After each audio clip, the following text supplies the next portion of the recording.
Now available in paperback and e-readers, The Temptation of John Haynes. Give in to temptation and pick up this action-packed African-American paranormal romance. Get The Temptation of John Haynes in paperback and e-readers today. A couple of days ago, Jacob Blake became the latest black man to become the victim of police excessive force.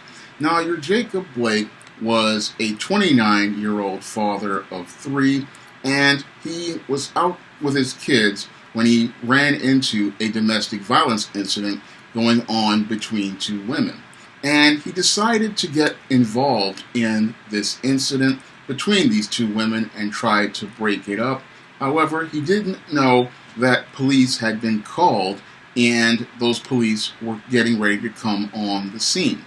And as he was breaking up this fight between these two women, what happened was these police officers saw Jacob Blake, and I believe they saw him as the aggressor in the situation, and with emotions running high, they wanted to try to restrain Mr. Blake without ever looking at the females who had participated in the domestic violence. And because they were so caught up in their emotions about this black man and the belief that the black man was the perpetrator of the violence, this is the reason why they wanted to restrain Jacob Blake first. And your Jacob Blake, I guess he didn't know how to communicate with these officers in the situation to explain things, and I guess emotions were running really high. But what happened was your Jacob Blake, while these things were going on with these police officers were giving him commands to get on the ground or put his hands up, and he wasn't listening to the officers. He was so caught up in his emotions that he was going back to his car, and these officers were following him. And then, as he went to go grab the door of his car, or on the driver's side to get something or whatever, what happened was the officer decided to take out his service weapon and fire 7 shots into his back. Now, when I take a critical examination of this incident with Jacob Blake, I can see where there was wrong done on all sides. And I can also see where the police did use excessive force and escalated a situation into a tragedy where there did not need to be a tragedy, because it looked like these officers really did not understand how to conflict resolve without using violence, and they were so caught up in, I believe, racial stereotypes about black men that they had your Jacob Blake perceived to be the perpetrator and the aggressor, when in actuality, Jacob Blake was looking to solve the problem in the most constructive manner. Unfortunately, your Jacob Blake got what many males get in the black community. When they try to get involved with domestic disputes, they wind up getting the simp's reward for getting involved with domestic disputes. Because in your Jacob Blake's attempt to try to put on a cape and try to play Captain Save-'em and get between these two women, what happened was he wound up catching 7 bullets in the back trying to settle a dispute that possibly he should have maybe stayed out of, because domestic violence disputes usually are really some of the most dangerous ones.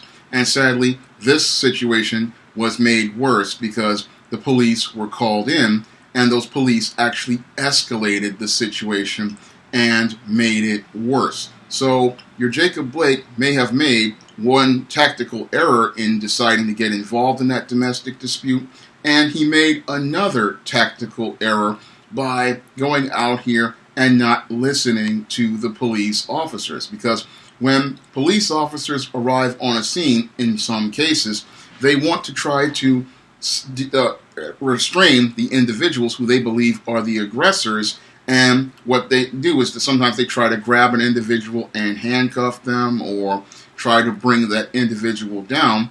And what happens is, after they do that, they try to find out what's going on. But I believe in this case, there was some racial profiling, because I believe the police perceived Jacob Blake to be the aggressor in this situation, and they wanted to get Jacob Blake locked down before they started asking questions of the two women, showing me how gynocentrism affected their perception of the events. These guys did not see the two women as the aggressors. No, they saw the black male as the aggressor. And Jacob Blake, emotions running high, probably thought, oh, these police officers are after me, and I'm going to go try to get back to my vehicle, to my kids or whatever. And what happened was he didn't understand that when a police officer gives you a command, it's best to just follow their commands so that you can wind up coming out of it in one piece. Because what happens is, if you comply with the officers in some cases, what happens is you can then have a record of how things go. You can go get your lawyer, and you can file a lawsuit against the police department. But in this case, what happened was your Jacob Blake was so caught up in his emotions about things, he went to his vehicle not understanding that when police officers give you a command and you don't follow that command, what happens is then they can go out here and use force to bring you down. Now, these officers, I believe, used a taser before on Mr. Blake, and I think that's one of the things that escalated his emotions. And then he went back to the vehicle, and again, this is what led to the further escalation. They grabbed him and shot him 7 times point blank range, and I believe that's where we have a real serious case of excessive force, because there was no need to go out here and pull a service weapon on a Jacob Blake. No, if this man is this close to you, and from what I saw in the video, they could have easily tackled your Jacob Blake to the ground, and after tackling him to the ground, they could have easily put handcuffs on Jacob Blake. So this is where we get into the excessive force part of the situation. I believe that using that weapon, pulling that weapon and shooting that man at point blank range was where things went too far. Because from what I saw in the video, he could have easily tackled the man, and they could have run up in front of him, made an effort to dash in front of him or dash behind him and bring him down before he could reach into the vehicle, because I've seen this done on many episodes of Cops, and that could have easily de-escalated the situation and led to him being brought down, probably being arrested and brought to the station, and then he would have probably been able to, if he was smart, get a lawyer and then be able to go out here and defend himself from, again, clearly excessive force being used by these officers. But the shooting of Jacob Blake, again, was clearly a case of excessive force, but the reaction from the community, it was even more extreme, because after the shooting of Jacob Blake, the community in the neighborhood, the black people in the neighborhood, started going out here protesting and then going out here to riot. And this is something that is showing us that even after the murder of George Floyd, we're still having problems as related to black men and the police. And the reason why we still have this problem as related to black men and the police is because groups like Black Lives Matter, they want to get in the way of black men, and they don't want us to speak for ourselves. Because when groups like Black Lives Matter have these riots and these protests, all they do is they make a lot of noise, but they don't lead to anything changing substantially, because black men are not at the front of the movement. Because when black men are at the front of the movement, what happens is we wind up speaking for ourselves, we wind up speaking on our issues, and we wind up presenting our perspective on the issue. And this is what makes people see how serious the matter is, because every time I see one of these incidents, and I see this even in the case of Jacob Blake, you have his sister speaking for him, but we need black men to go out here and start speaking for ourselves, because if we don't speak for ourselves on these issues, we're still going to have black men winding up being murdered by police, being racially profiled by police, and being brutalized by police. This issue is a black man's issue, and only a black man can speak on it, and only a black man can address it constructively, because in order to get to a serious solution, black men have to be at the forefront of the movement, and the black men would be organizing again in a completely different fashion than your dysfunctional groups like Black Lives Matter and groups like those far leftists who want to go out here and say they want change. No, these people can't get change because they don't know what we need to get changed.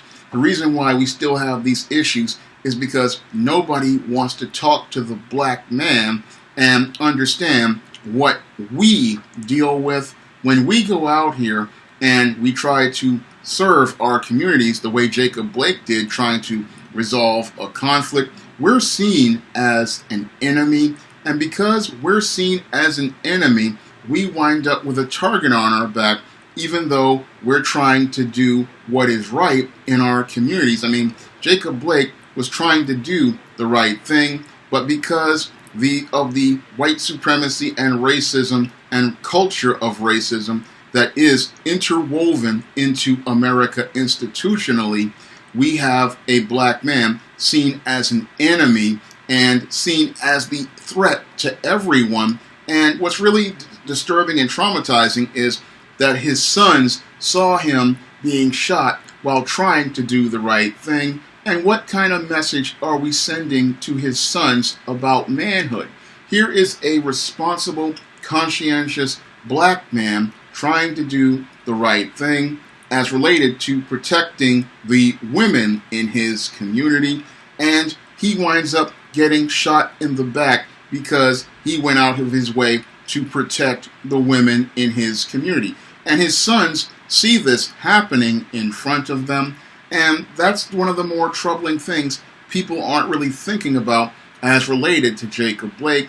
I think about the message sent to his sons about manhood, and I think about the message sent as related to protecting black women in that whole shooting. This whole shooting shows us that if a black man steps up and takes responsibility like a man, what happens is white supremacy will punish that black man for going out here and doing the right thing. So all of the protests, again, are about this man's shooting, but we're not thinking about the unwritten social message being sent about Jacob Blake and responsible black men. Because here we have a black man, again, trying to do the right thing, and he's winding up getting shot by the police. Now, he did, yes, make some mistakes, but the reason why he went out here is the whole reason that things happen. And again, showing us how our community is in really bad shape and how things just get worse as related to the black community and the whole police issue of excessive force. This is a black man's issue, and it continues to get worse even after the international protest about the excessive force as related to the murder of George Floyd. And we're not really seeing any sort of serious resolution, because on the white side, we have people who want to enter into empty symbolic gestures, and on the black side, we have black women trying to speak on an issue they don't understand anything about because they don't experience it the same way a black man experiences it.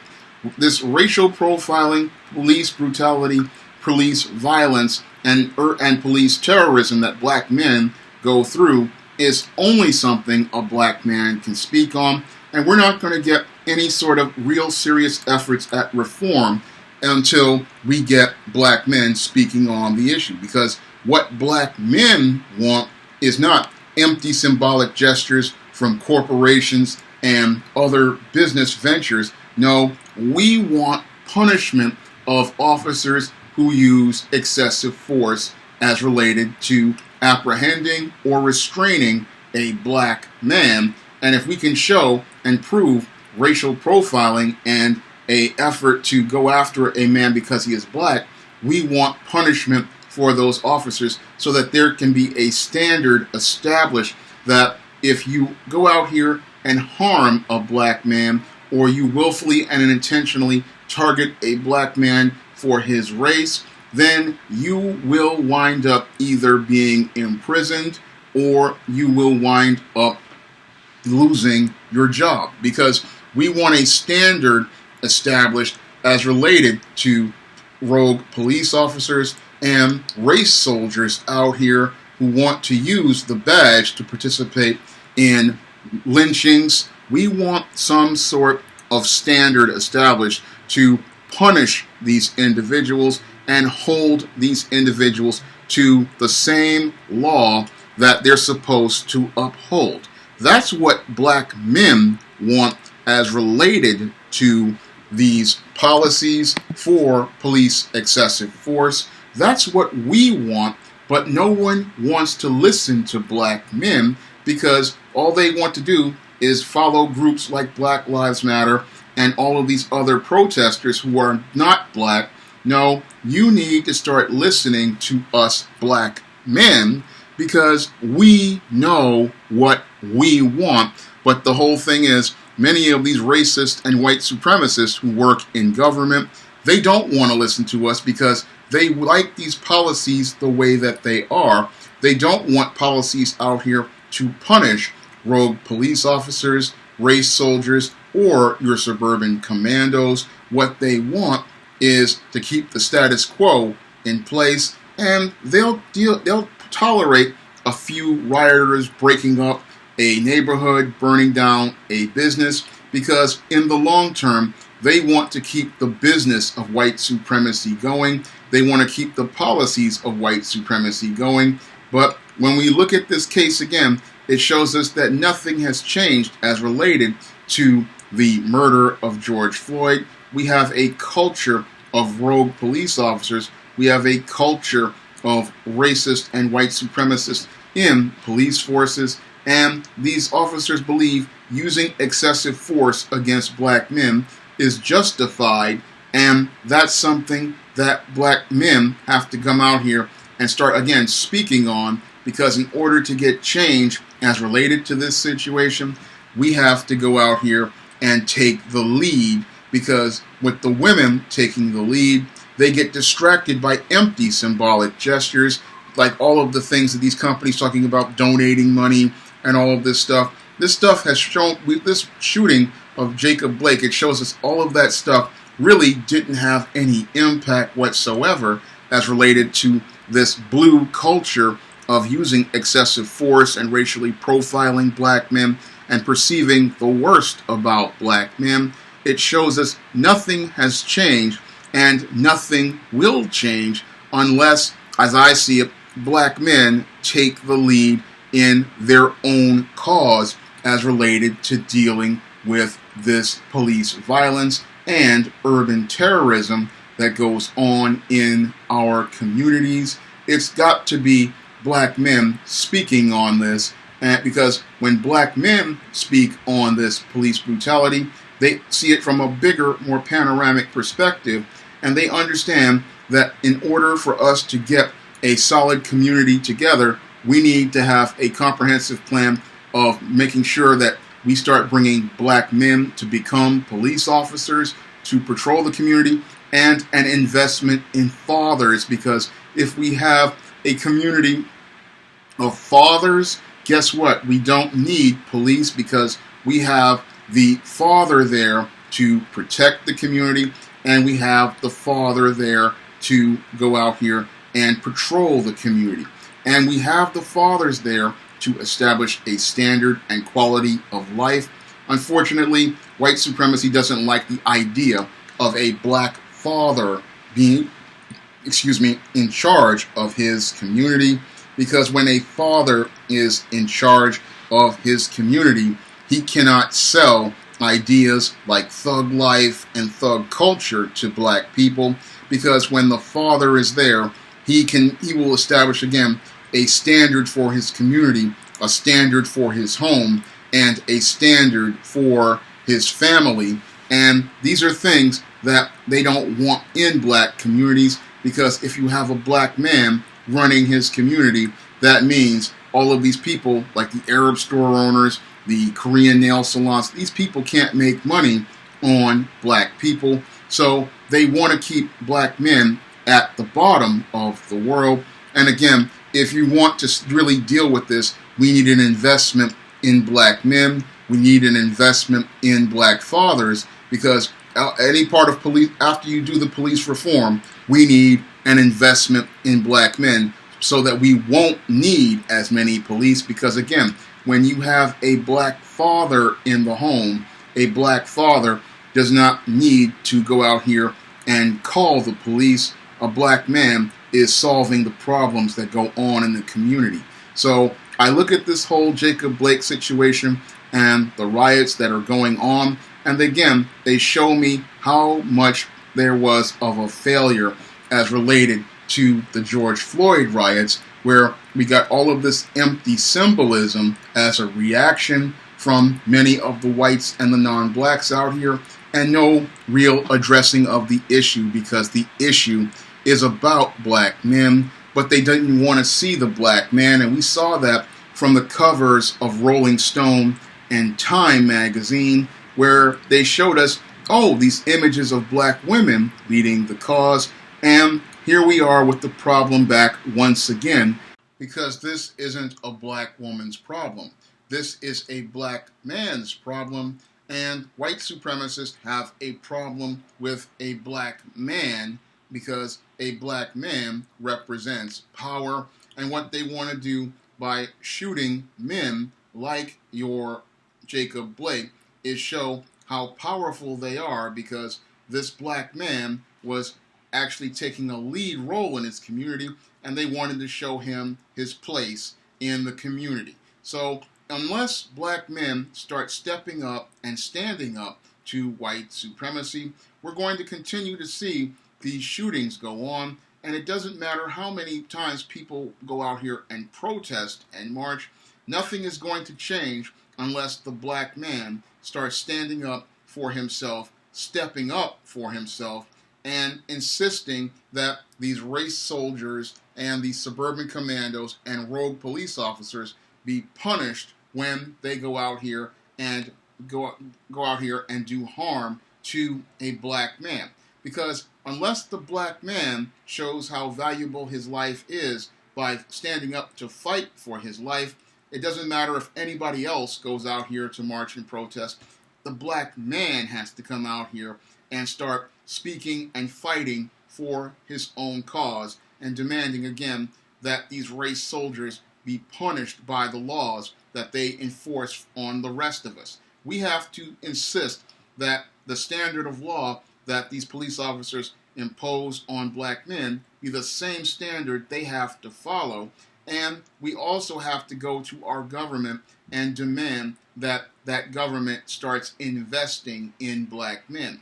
Because if we invest in black men, we don't need social programs. We don't need police officers in large numbers, because when you have black fathers in the community, guess what? You have built-in protection, and you have built-in problem solving, because that's what black fathers provide, and that's what black communities provide.